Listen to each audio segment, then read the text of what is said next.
Oh, he has to make a lot of tags. I'm literally raw calling him out right now.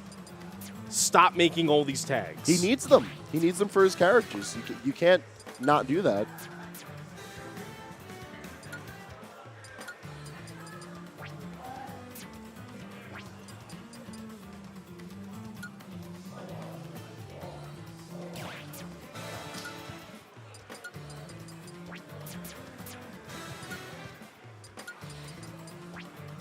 He's almost done. This is ridiculous. Oh, he didn't make the third one. There is a third one. Yeah. So yeah, tilt smash, and I think it's tilt smash and ollie. Oh, yeah.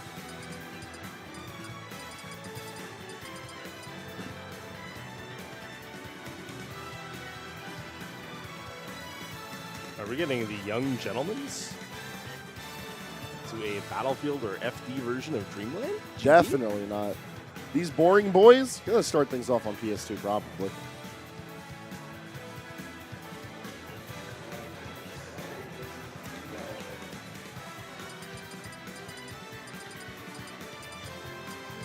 There it is. Yeah.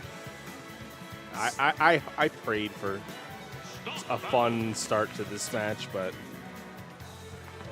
you're about to watch Daisy versus Palutena. I don't know what kind of fun you're coming into. Dude, this is going to be a little bit on the nuts side.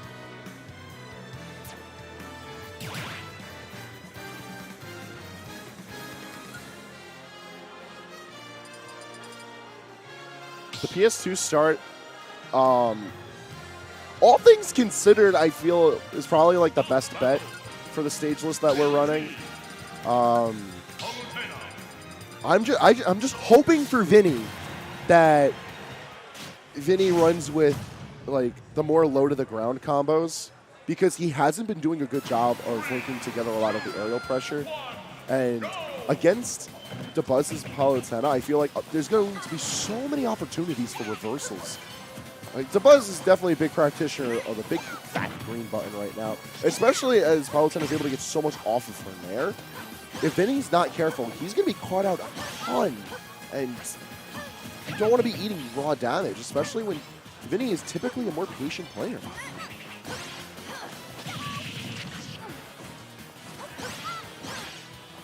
See, Vinnie went in for the down air approach, and that's not going to be working on a character like Palutena.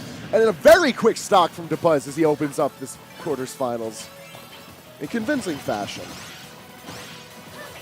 Nair to forward air. I like the idea of the up tilt, but he's got to remember this is Vinnie that he's fighting. You can't just go in recklessly with these kind of responses. Like, Vinnie might, get his ass handed to him in an interaction or two, but he's not the type of player that's going to be shaken so easily. I feel like a lot of this particular matchup is going to end up being Vinnie just trying to figure out what tools he's going to be able to use to press onto his opponent. He's going to find that down air is not as reliable as an approach tool against Palutena. And likewise, Vinnie's goal is just break through Palutena's guard and get in close. Otherwise, that's going to happen over and over. Yeah, falling into explosive flames pressure is going to be a great deal of stage control that Dabuz would normally have. Oh, he's not even doing it. God damn. Yikes. I've only ever seen Snodtaker run off out of frustration. To see the likes of Vinnie find it is like, whew. All right, whether or not we're seeing the stage switch, the character switch, the all in all over and under, we're going to Final Destination for it. I think after Vinnie saw a couple of platform cancels, he had enough of it. He's going to do the man. Ditto! What a mad lad. All right. Take out your notebooks, everybody. Okay, listen, for what it's worth, I actually feel like Palutena's tools line themselves up very well with how Vinnie operates in neutral.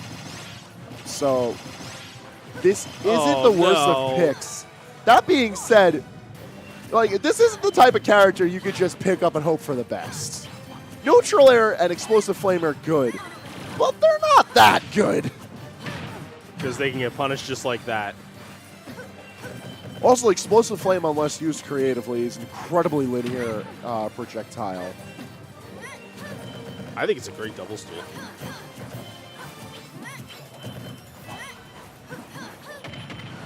Explosive Flame as a whole, I think, is just a good tool. It's just like... But like you see Dabuz throws it out there on the edge, so he basically prevents the recovery, or puts Vinnie in a spot where he has to recover in an unfavorable fashion, and then kill confirm with it off the side while sipping a pina colada. Like, the kill confirms are whatever from Explosive Flame. Like, I feel like it's don't get me wrong, it's a very strong tool. It takes up a ton of space because it's just a massive fireball. But, like, Palutena has a lot of good movement options that don't necessarily have to respect Explosive Flame. Her jump is solid. Her ground speed is neat. Yeah, when you're in free fall, though, or you're falling and you haven't started your recovery yet, and your opponent throws that out there, what do? You're not air dodging it. Please don't up smash. That's like... All right, this is just a rough scene.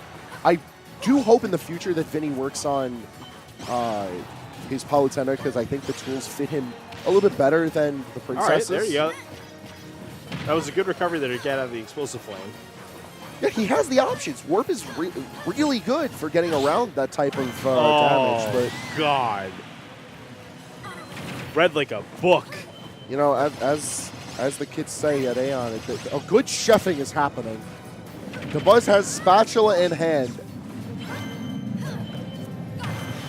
Please, not like this. I feel like Vinnie is like learning Palutena for the first time on top of trying to fight Dabuz. Typically not something you want to juggle. Or at least not while there's a live camera on here. The very least, neutral air is not going to be killed. Oh, I thought Dabuz was going for the down air. Eek. All right, either way, a back throw is going to... Wow, actually not ended out. Very good de-icing. That'll do it. Yeah, that'll do it. That was grim. I'm not going to sugarcoat it. Vinnie needs to figure out different approach options for the Princesses. Because I feel he'll like... get there. He'll definitely get there. Yeah, I feel like on the whole, that definitely didn't need to be as gruesome of a set as it was. And I really don't like the notion of Vinnie, like, forfeiting his final stock when he could have used that as time to learn something. Yeah, he could have just researched it.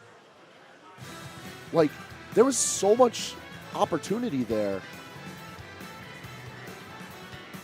But I digress. Dabuz is going to be moving onwards, and Vinnie, I'm sure, will stay alive as he remains one of the three kings of AON as we move through our ultimate bracket. His crown certainly challenged tonight, though. Oh, it's looking OD rusty.